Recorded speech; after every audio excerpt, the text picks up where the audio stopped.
পিএসএলে দাপুটে পারফরমেন্সে আলোচনায় নাহিদ রানা। পাকিস্তানের বিপক্ষে সিরিজ বলেই একটু বাড়তি আগ্রহ পেস স্টারকে নিয়ে। বাবর আজম ছিলেন একই দলের সদস্য, বন্ধু থেকে এখন প্রতিপক্ষ।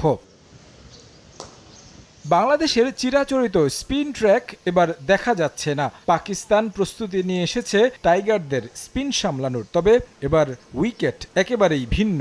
গ্রিন টপ উইকেটে গতির ঝড় তুলতে পারেন পেসাররা, যেখানে টাইগারদের বড় অস্ত্র নাহিদ রানা, যাকে নিয়ে চিন্তায় আছে পাকিস্তানও। শাহিন শাহ আফ্রিদি রানার বিষয়ে কথা বলেছেন পেস বোলিং কোচ শন টেটের সঙ্গেও।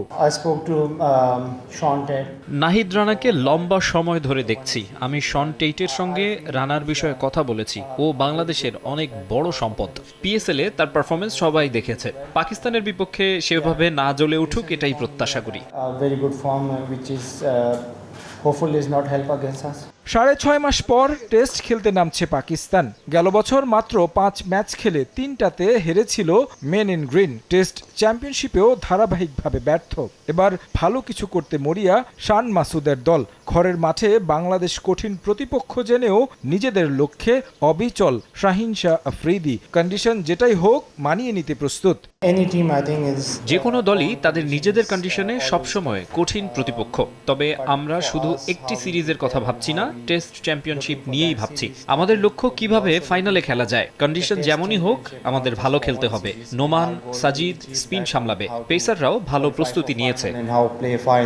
ঘরের মাঠে স্পিন ফাঁদ বানিয়ে জেতার অভ্যাস বাদ দিয়েছে বাংলাদেশ। অতীত পরিসংখ্যান আত্মবিশ্বাস দিলেও এবার ভালো করতে হলে পারফর্ম করতে হবে। সেই কাজটা করতে প্রস্তুত দল বলে জানান বাংলাদেশ কোচ। আপনি যদি অতীতে ফিরে যান, বাংলাদেশ তখন নিজেদের মাটিতে সব সময় স্পিন ট্র্যাক বানাতো। এখন এখানে সবুজ পিচ। আমরা একটি ভালো উইকেটে খেলবো। আমাদের বোলাররা এই চ্যালেঞ্জের জন্য প্রস্তুত। এটা ভালো, নাহিদ রানার মতো গতিময় পেসার আছে। তাকে বিশ্রাম দিয়ে খেলানো হবে কিনা সেটা আমরা প্রথম ম্যাচের পর দেখব।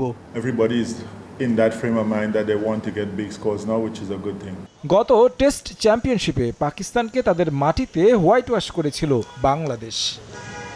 তারেক হাসান শিমুল, সময় সংবাদ, ঢাকা।